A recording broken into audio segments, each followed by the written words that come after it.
And in fact, he's our University alumni. So he graduated from IEDA. Yeah. Right, IEDA. Okay, so he was a former student of Fugee, and he has authored a number of papers in top-tier conferences, and moreover, he's recognized as one of the top 50 most influential researchers in spatiotemporal data mining by Google Scholar. And he has also got a number of prestigious international awards, including the IEEE Case Best Conference Paper, Informs QSR Best Student Paper, and Informs Best Applied and Best Theoretical Paper Awards. Yeah, so let's welcome Professor Li. Thank you, James. So thank you everyone for joining. And sorry we got a little bit delayed because I totally forgot how long it's gonna take for the queue from the 11 a.m. and the minibus.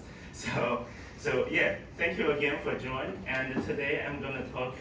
The title is a little bit hard to understand. So it's called From Perception to Decision. So how can we learn from the real world spatial temporal data?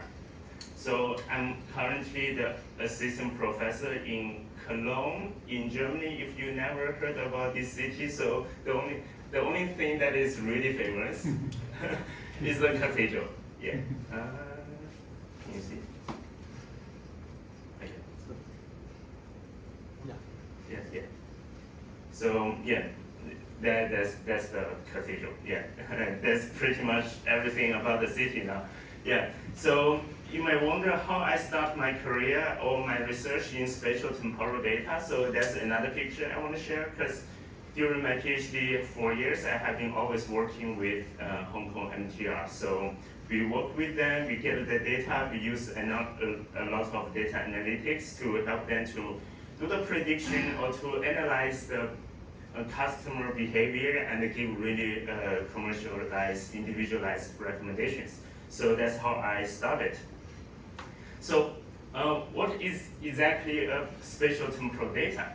So let's break it down one by one. So from the temporal level, it means that, okay, the value change over time, right? So like time series data.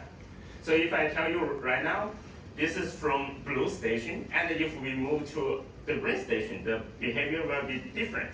So which means the spatial factor also play a role, that the value also change across locations.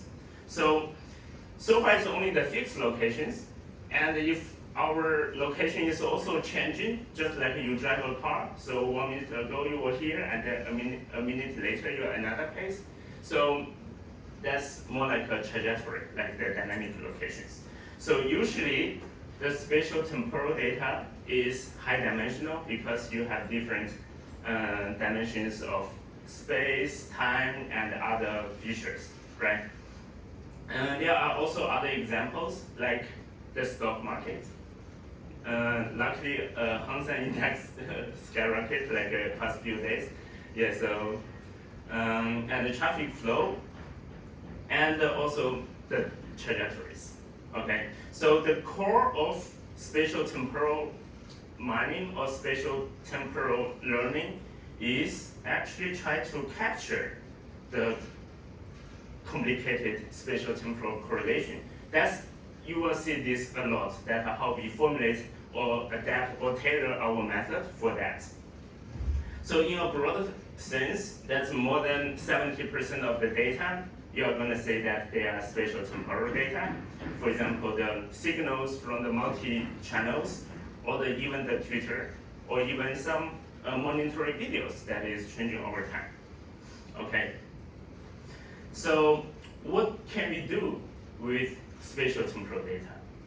So I try to answer the question from a really general understanding. We use this framework a lot. We start from the descriptive analysis, like it's trying to describe what has happened. So we have a few work that's trying to analyze, okay, after the war, Ukrainian-Russian war, so how the German energy market was affected. We were trying to explain that. And some missing data also happens maybe. So we want to understand, okay, what's the value there? So you do the imputation. It can be also understood as the descriptive analysis. And then you also want to know that why it happened. Okay, like what's the reason, which caused which. So we also have the traffic causal learning to try to explain why we have a peak right now, why we don't have a peak there. Okay. And then we also have the predictive analysis, what will happen. So this is the majority of today's sharing. So we have a few work trying to do the prediction for traffic, long term, short term, few short, zero short, so a lot of different settings. And in the very last, we know everything what has happened, what will happen. So in the very step is that, okay, then what should we do? So we will also share a little bit about how do we take the real actions by traffic signal control. So that's what I meant from originally, the perception of the environment to the very last, the action we really make in the spatial temporal setting. Okay, so anyone worked with traffic prediction before? Yeah, Raymond, and then I guess you should be really familiar with this data set, like Meta-ILA, MEPA, PEMAs, and the PEMA space. So it's really top 3 benchmark data set you will use in any spatial temporal prediction setting. So this data set is collected in LA, most of them in the LA, the highways. So some are the traffic speed, so you can see the speed maintaining in a high level. Once you have a congestion, then you drop them, okay? And this is MEPA state, and this is also.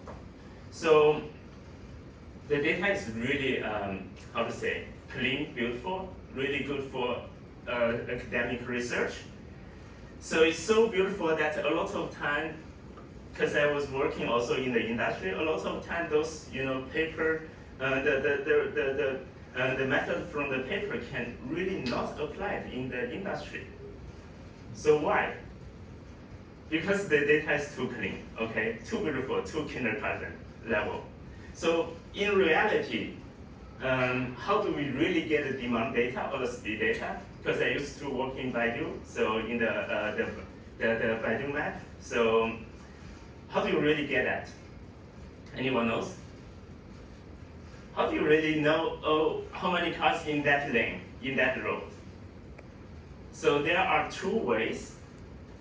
One is what we call it intrusive, that you need to break the road and then you install a loop detector, so you will generate a nice magnetic field, and once the car passes by, it interferes the magnetic field of the loop detector, so it can do the counting 1, 2, 3, 4, something like that.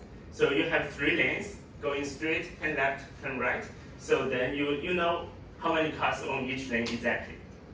So it's intrusive because you need to break the original structure of the road, okay? So here, this one is what we have been doing in Hangzhou, in mainland China. That instead of you break the road, you install a camera on the top of the traffic light, so it's non-intrusive. So this is totally based on computer vision now, and not research, but more like engineering, that you segment the region of interest, you call it ROI, and you set a virtual line that once there a car passes by, you do the counting. So that's how you get the demand data. Then how do you get speed data in the real world? So there are also 2 ways. One is you just use the speed gun, okay? That's more easier. Another is your car starts to enter here and then leave here. You know the car length average, and then you can do the calculation, okay? So from the camera wise, so we were having like 2 interns doing the same super easy algorithm, just trying to calculate the speed.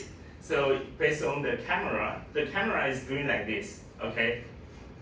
You pass by here, and then you pass by here. And then you know the distance, you know the time. You do the simple primary school calculation. But the key point for this one is re-ID in the computer vision. That you need to know exactly is K1, is car 1 pass by here, and then you identify the car 1, the same car also pass by here. Okay, so you need to re-identify the same car from the two different camera, from the camera network. Okay, so that's how in reality you get the data. And this whole system is really not robust, this kind of way to get the data, either way, okay? Why? Because the group detector, if there's a weather or if there's rain, then it already affects weaken the magnified, so it doesn't do the counting. And also in another extreme case that you have super strong congestions, the car is not moving at all, no car is passing by the loop detector, it's totally free, there's no car, but it's super clouded already. So from the computer vision wise, although it's really good because you don't break the original structure of the road, but it's also really sensitive to a lot of cases. Like if you have a big truck here, you block the view of the car behind. So you always have a lower bound understanding of the perception, how many cars. And if it's really foggy or if it's at night, you also cannot see. And for the speed, you not only do re-ID, but once you got the car plate somehow blocked by the trees or blocked by whatever, so you thought this is the car, because in Shenzhen or in Hangzhou in mainland China, there are a lot of like white BYD, the electric vehicles. They all look exactly the same, okay? So you thought this is you, but it's not. So when you do the trajectory recovery, you get this blue trajectory, but in reality you drive like this. Okay, so you totally misunderstood the path that you calculate the traffic speed wrong.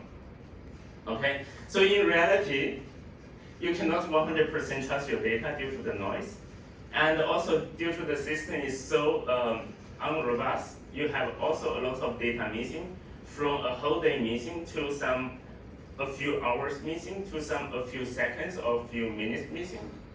And then a lot of time, the data only covers 20% of the road segments in the real city. Okay, the really top example in our community, in the spatial-temporal traffic community, is in I think it's Great Phoenix area. They can make sure that the coverage of the data is up to 90%, but that's already the upper bound of the whole industry. Most of the time it's only 20%. So once you step into this field, you realize, okay, everyone talk about a smart city, but in the end, you don't have the data, or your data is really in really terrible quality. Okay. There are also other factors that have driven our research to more generalizable research. Another one is you have totally different cities. Their pattern is different. This is Hong Kong MTR demand. This is LA speed. You can see the data behave totally differently. Okay, so do we need to review the model from scratch every time when we deal with new data? And also, you may also have different tasks. One day you want to do prediction for the flow, imputation, or anomaly detection. So you have all different models for that, for that data. And another day you want to do the speed, you want to have another 3 models. Or if you want to do trajectory, you want to have another 3 models. So does it have to be so complicated that we in our data pool, we maintain so many models for different data or for different tasks. Okay, so that's the whole background of the reality when you're dealing with this dirty work in the smart city, smart traffic. So what's our solution? So our step 1, the general concept is that, okay, why not in the training process, we let the model see all the different potential scenarios. That's the main idea.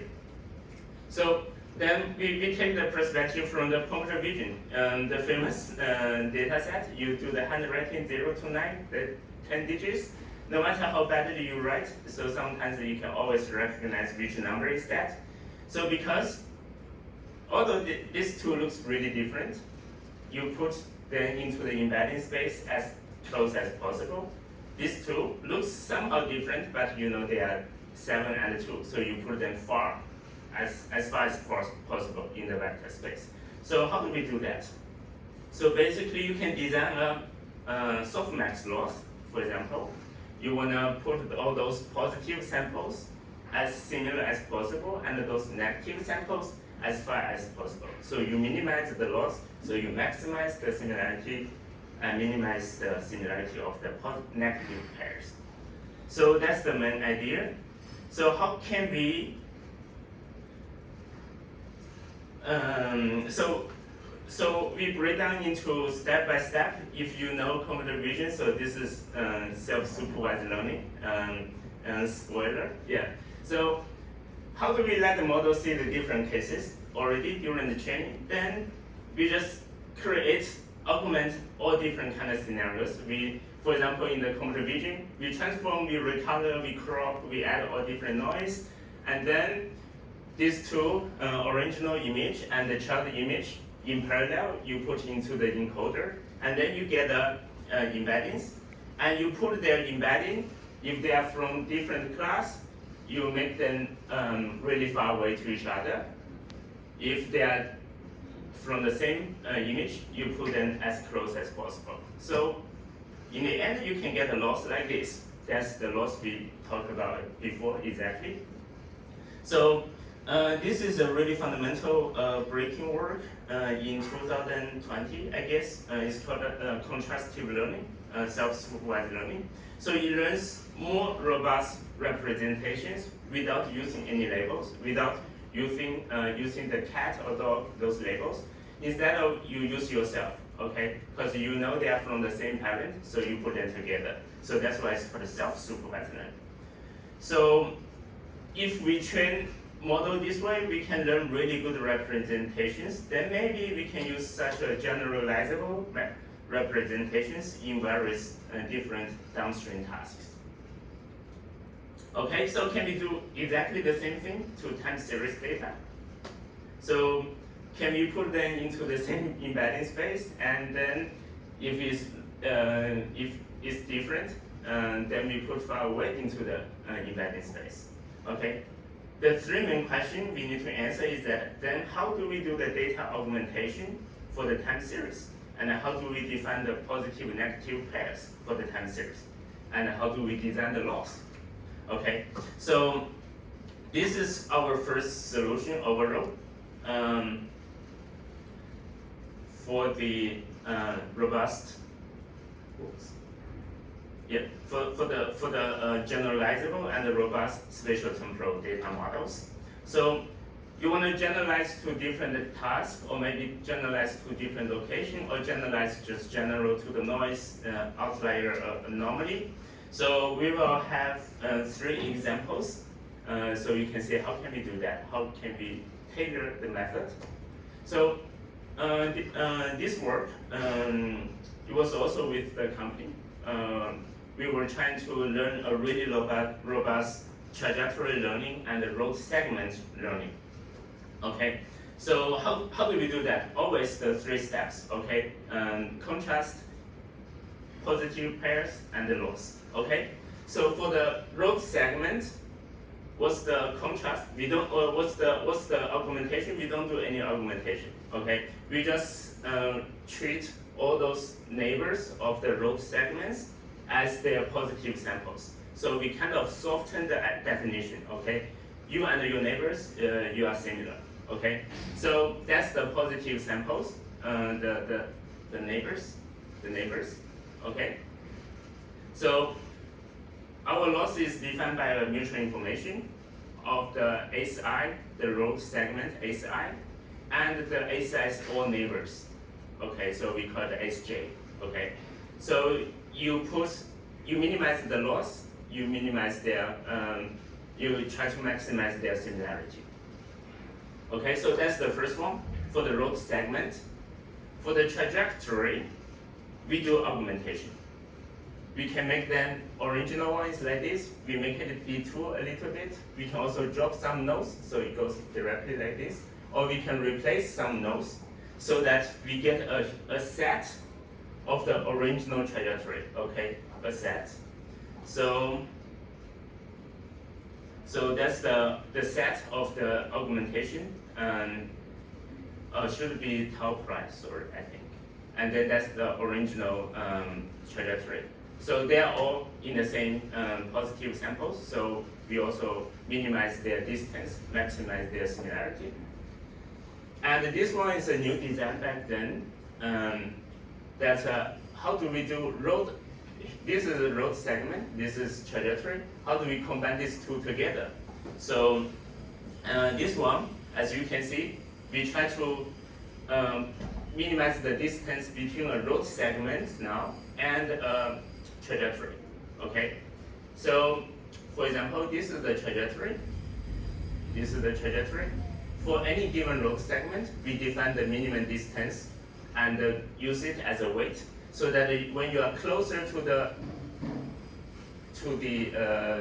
trajectory, your weight is higher. So which means you are more likely to be the positive samples. Why? Because when we drive, sometimes we just take another route because we think it's easier or whatever. So the closer to the trajectory, the more likely you are the positive samples. So as you can see here, then all the road segments, they are all positive samples, but just with different weight. Okay, with different weight. If you are further to the if you are further to the trajectory, the weight is smaller, which means you are less likely to be the positive samples. Okay, so here give a full view about when you are trying to design contrastive learning for spatiotemporal. You do this way. You define the positive samples, you design the loss, and then you make them as possible as close as possible. So that's pretty much the main idea about that. So this is for the road segment and the trajectory. Let's go back to the data we are familiar with. By the way, so as you can see, when we say you can generalize to different tasks, because we tried 4 different tasks with the embedding we learned or representation we learned, directly use it, and just fine-tune the last few layers. If you are doing the classification, you train another softmax. If you are doing speed, you train another linear layer. You just need to fine-tune a bit, and then you can see you can get a pretty much good result in all different kind of tasks. Okay, and it's also robust to noise. We didn't show here. Now we can go back to the time series we are familiar with. So, for example, how do we generalize to a new location? So this is an example based on Hong Kong metro stations. So back then, I don't know anyone was here before 2020. That time we still don't have the Twin Mile line. We have, I think, I forgot what was this purple line, and this one I also forgot. Okay, so we used to have 2 separate lines. Okay, I can probably make it bigger.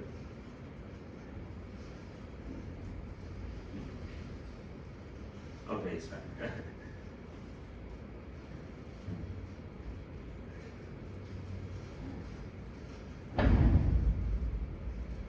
I can probably make it bigger. Yeah, so they're used to 2 lines, and then in 2 years in a row, we start to have 3 new stations, and then you combine these 2 lines as a whole single line.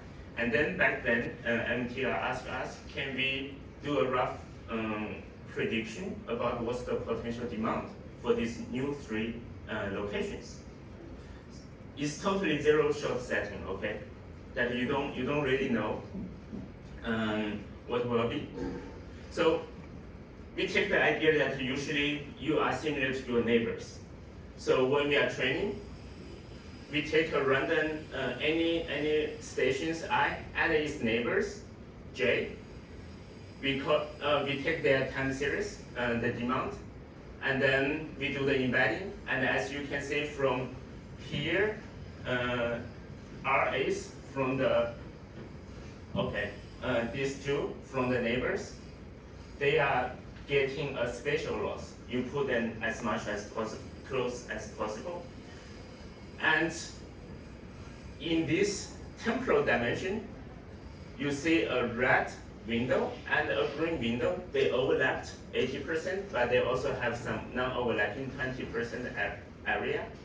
You get a 2. That's one of the data augmentation. They overlapped. And then you can also do some random mask so that they know some missing patterns. Then you can get these two embeddings. You put them together, they are called temporal loss. So you can see that by designing the spatial loss, put you and your neighbors as similar as possible, and put the two overlapping time series as much as possible so that they can learn a really good spatial temporal pattern. So that was the task, and you can see we are in a totally new stations, and MAE, I think MAPE, we can get roughly sometimes like a 30% mistaken, so you get like a 70% correct for the prediction for the new stations. Pretty good, I think. Another case is that's the case I talked about before. Let me see my time. The case we talked about before, that we only install 20% of the locations, okay, and 80% we don't really have the data. So for example, the red point, we don't have the census, we don't know the traffic value. So the main idea is also maybe we can use the neighbors to infer this unrecorded traffic flow. So neighbors can help, but sometimes non-neighbors also helps. There's one case we show here. So you can see the node A and the neighbors B1 to B4 in the embedding space. B4 is really far away from the A, and instead the non-neighbors C is actually close to the A. Okay.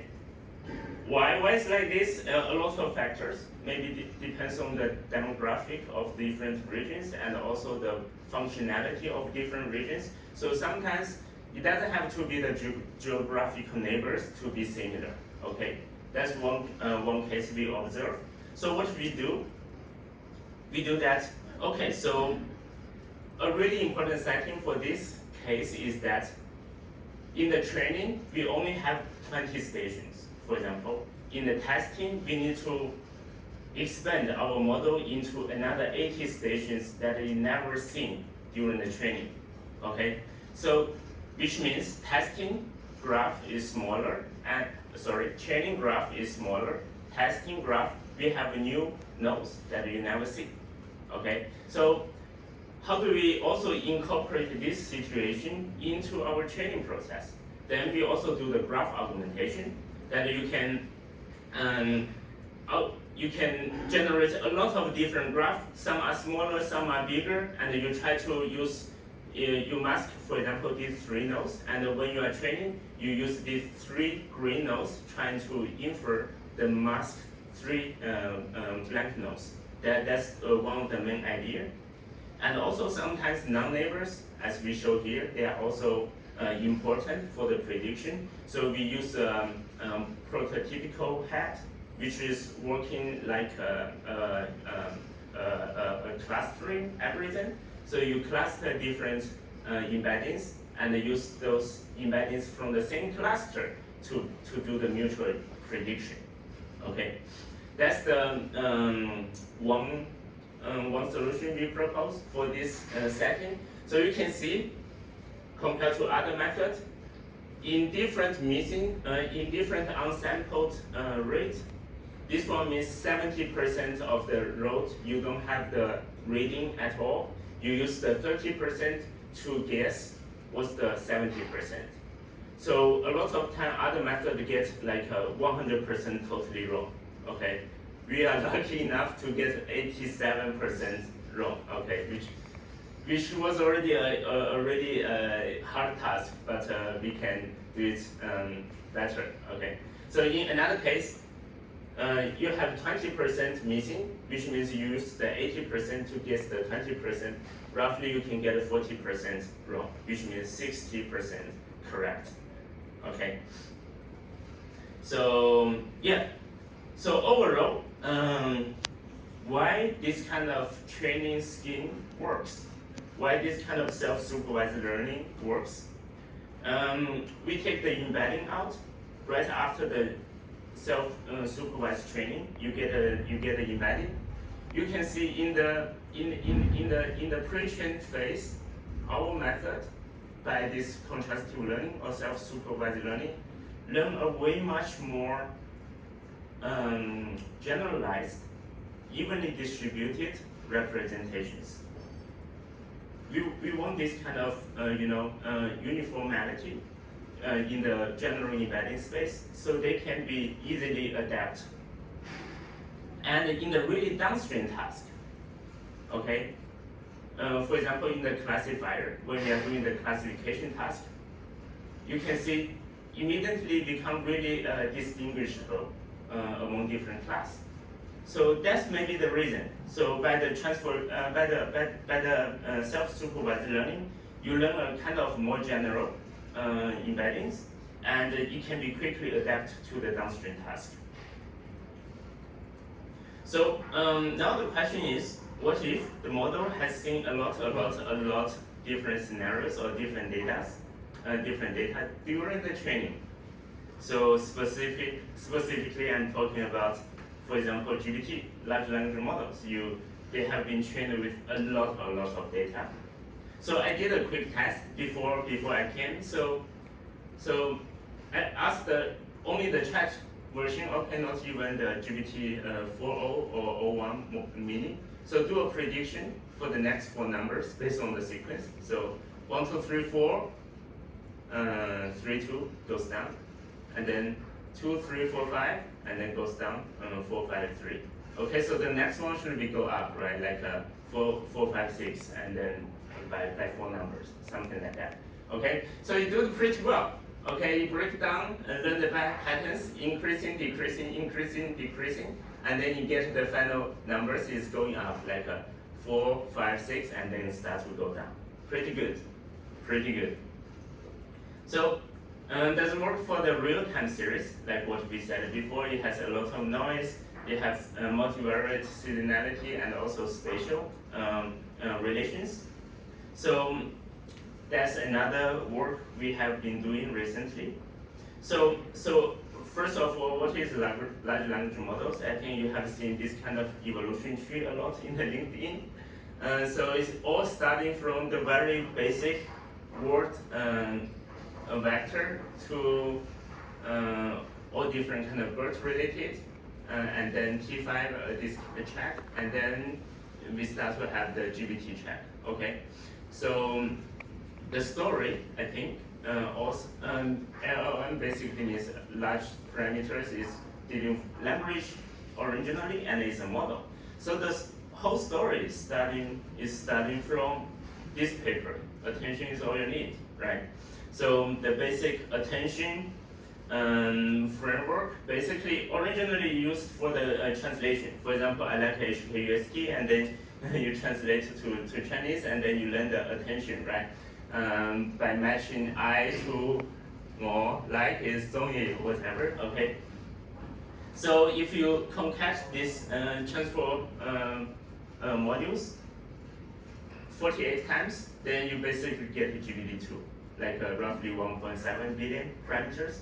If you concat like 96 transformers, you basically get a GPT 3.5.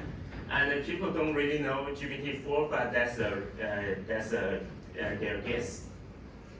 So can large language models be used for time series data? So we basically change the input into numbers, and then we expect it to output numbers. Okay. So there's one paper, pioneer paper in this area. It's called One Fits All from Alibaba. It basically trying to do this. Original time series I just use as take it as text. Okay, 1 is 1, but it's text 1. Okay, textual 1. So two main idea is that okay, I want to reuse the large language models its own knowledge and ability, and most of the time the knowledge lies in the attention and the final feed-forward layer. Okay, that's the most parameters are. Okay, but you also need to adapt to the time series data. So which part we need to change is basically the positional embedding, because the position for the numbers and position for the text is different. So this one you need to fine tune, and also the normalization layer you also need to fine tune. So you don't do too much in the model design. You just keep some frozen, keep some retrained with the new data, and it works really pretty well in that paper. So you can see that's they only use GPT-2 as a backbone, okay? And you can see it works in all different tasks, better than better than all those time series data, models. Okay, there's another table from them. So now the question we are trying to answer is that in large language models, there are two roles when you are doing prediction. We usually call it either large language model as a predictor that you really use LLM for prediction, or another way you use LLM only as a representation enhancer. Okay, I will give 2 examples, then we can get a really good understanding. So for this one, as a predictor, our solution was trying to figure out whether we can really do something on the spatial time series, which means you have a bunch of time series from traffic flow, for example, from different locations. So our first try was really also easy solution back then. Can we just add spatial embedding as an internal external information? So you can see we add a spatial embedding here, and also some day and week embedding, and do a convolution, the feature fusion, and then put into the LLM. Okay, and then inside of LLM, the first few layers we keep it frozen, like what they usually do. And now, because we are thinking maybe once you have the spatial relations, the attention needs to be adjusted. It's not purely about the sequential correlations anymore. The space also has a role. So we also fine-tune the last few attention layers. That's the 2 different design. And then it works pretty well in the spatial temporal data, as you can see compared to the one fits all. So in all the different data, it works pretty well. And how many layers we need to fine-tune for the spatial time series? So our conclusion is you only need to fine-tune the last 2 or 1 layers is already enough to fine-tune the attention. Okay? So there are new areas we are trying to do. So for example, we have the energy price in Germany.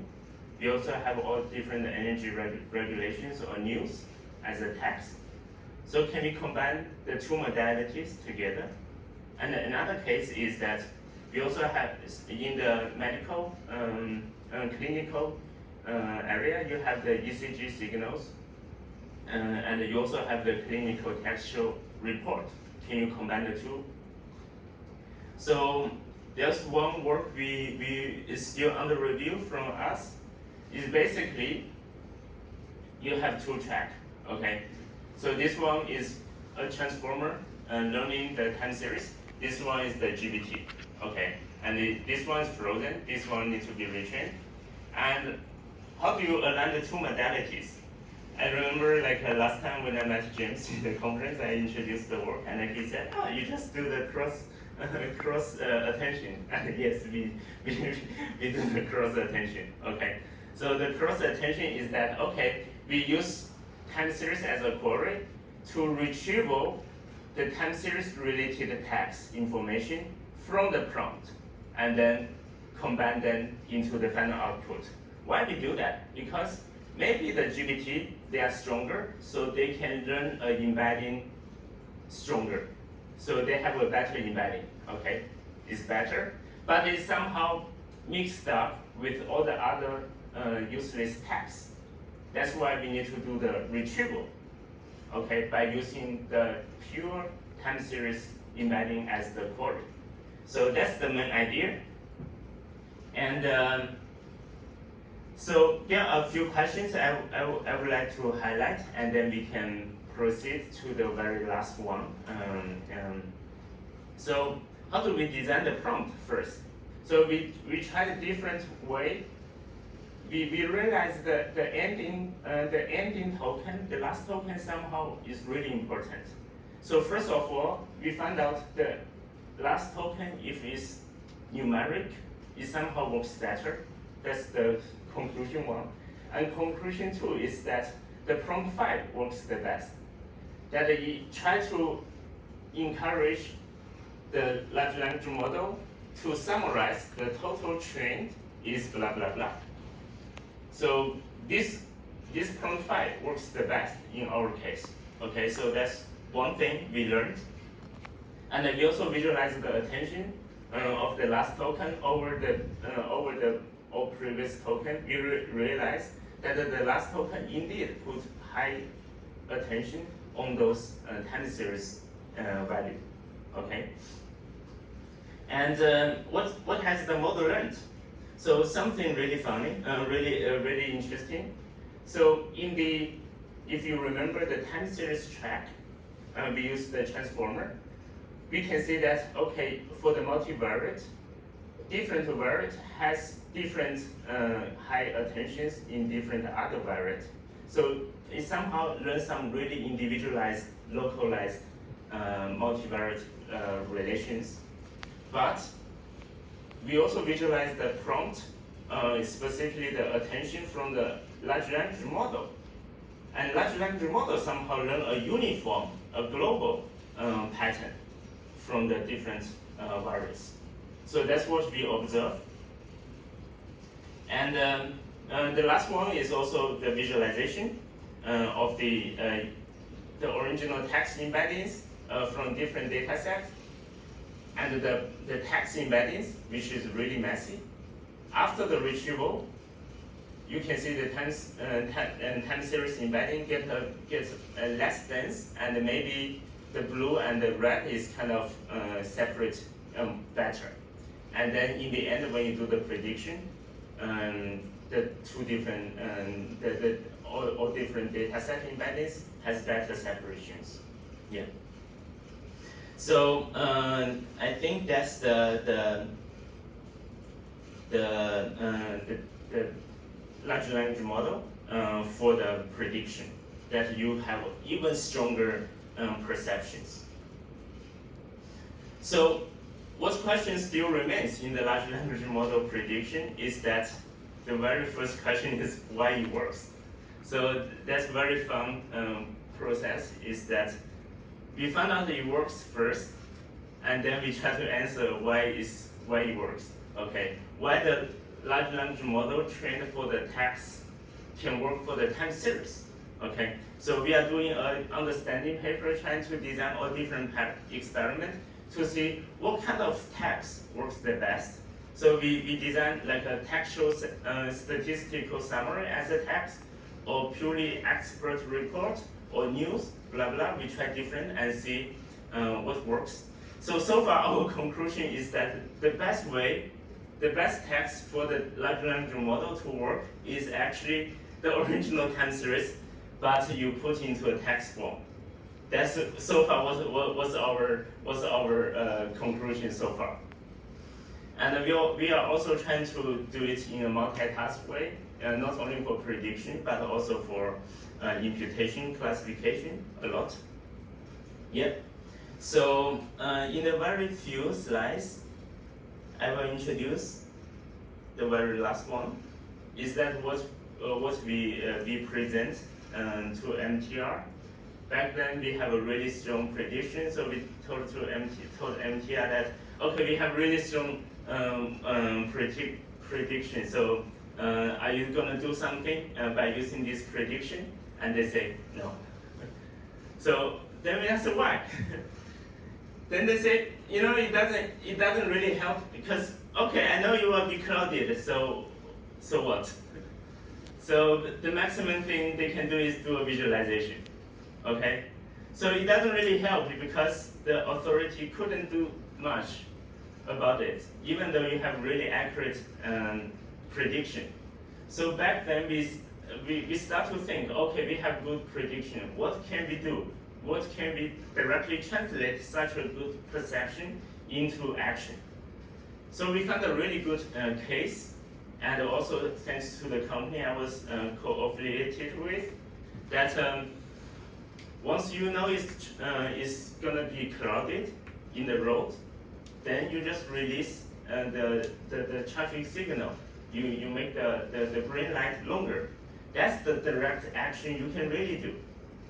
So that's why we start to switch to a new area that was totally new to me as well, the reinforcement learning to control the traffic signals.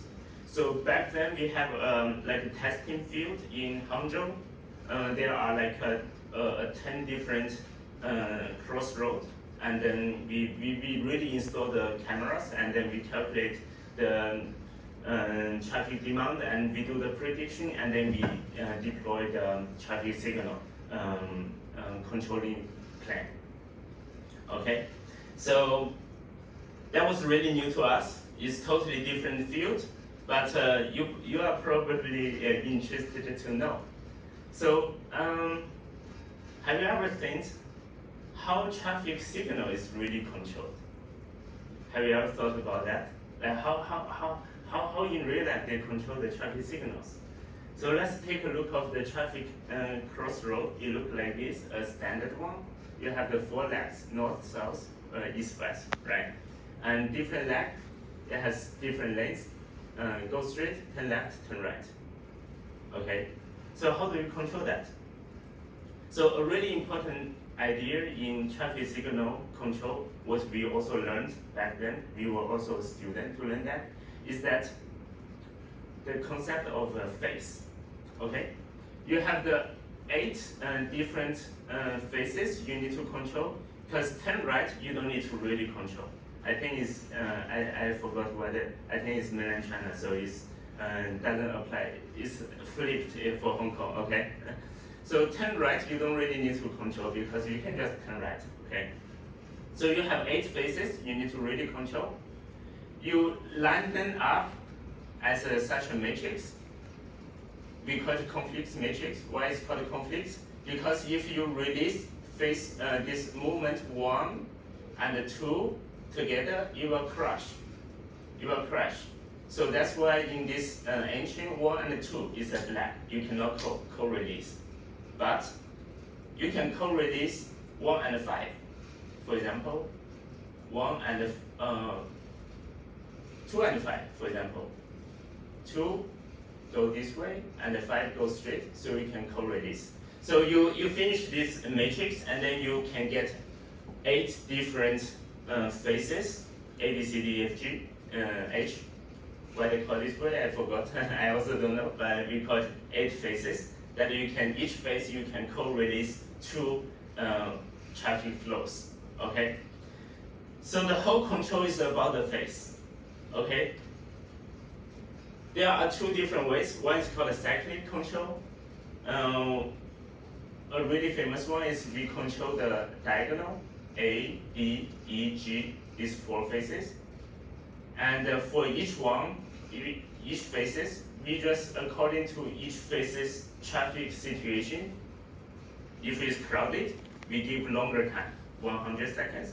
If it's less crowded, then we give shorter time, 60 seconds.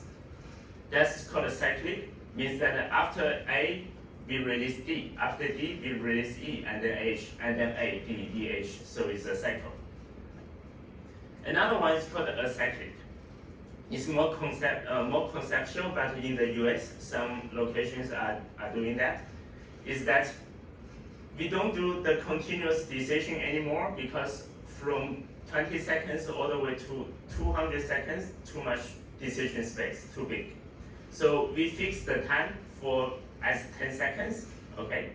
And we just need to decide, okay, after, for the next 10 step, I choose these 8 phases, which one I need to choose. If this phase A is still crowded, the next time I choose A, I give 10 more seconds. If still A, then I choose A.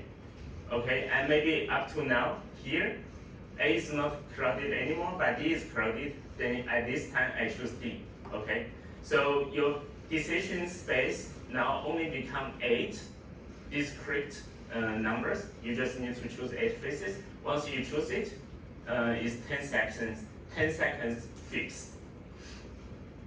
So which one is common? Which one is commonly used in real life? Give a random guess. I think I already make it really clear here. Which one do you think is really applied in the real life? Cyclic, exactly. Why? Simple. Yeah, it's simple. It's easier for the drivers to have a stable habit of driving, okay? And it's also, the solution is also usually rule-based. You have a lookup table, you know the perception, you know the traffic flow, you do the calculation, and then you can decide what's the cycle length, the cycle time, okay? It's called SCAS, this system. It's widely used in, I think, 50 different countries, 500 or 5,000, I don't remember, different cities.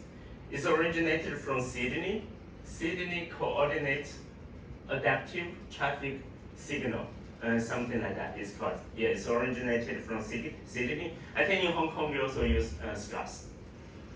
So, but this RL-based solution is more learnable based. It's easier to publish papers. So of course, yeah, that time we were also trying to see, okay, whether we can really do something in the RL for the controlling. Okay, so then we did something that we first, when you really need to train RL, you need to have the simulation systems. So we built up back then 3 synthetic, 2 from Germany, 2 from China, and 1 from US. Okay, so in total was like 8 or 9 different scenarios. And again, we want to do a really generalized agent to control. So what do? We just train an agent that has seen all different scenarios. City 1, City 2, City 3, just by that. Okay, and the rest is kind of standard. I will skip. And by simply doing that, this co-trained agent can already perform really well compared to other benchmark method. So this negative reward is higher the better, and it's negative. Okay. So simply saying more scenarios can already achieve better performance, even without any special design. Again, that was our self-supervised learning as well. Just create more scenarios during the training. So there's another way we were trying to we did is that can we also use large language model or language model related solution to do that? So yes, so we have different scenarios at different time, okay, and all different neighbors we put into the model, and we have a transformer on transformer design. So so first of all, this decision process, how do we formulate it as a sequence so that we can fit into the large language model? We basically take the Markov decision process of the RL, the observation, action, reward of this time T, and then the next time, and then the next time. So compile it as a sequence. We feed into the lower transformer to learn how you and your neighbors interact, okay? And then this learnable token is like a summarization passed to the higher upper transformer to learn the dynamics across different cities. So that was the design. You also trying to learn a more generalizable decision. So this was the test. It was really interesting to see because it's purely transform zero shot testing. We trained it in all 8 cities and tested in the 9 totally unseen cities.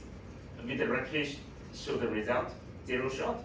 You can see, okay, it works pretty well in those totally new unseen cities. Okay, so why? We visualize the transformers. In the upper transformer, it somehow learn a really good understanding of different cities. That's beginning of the training. Different cities kind of messed up. And at the end of the training, different cities the upper transformer got really good understanding. And at the lower transformer is the MVP, right? The observation, action, reward, observation, action, reward. So you can see that in the lower layers of the lower transformers, it usually has really high attention on the on the green one. Okay, green one is the observation.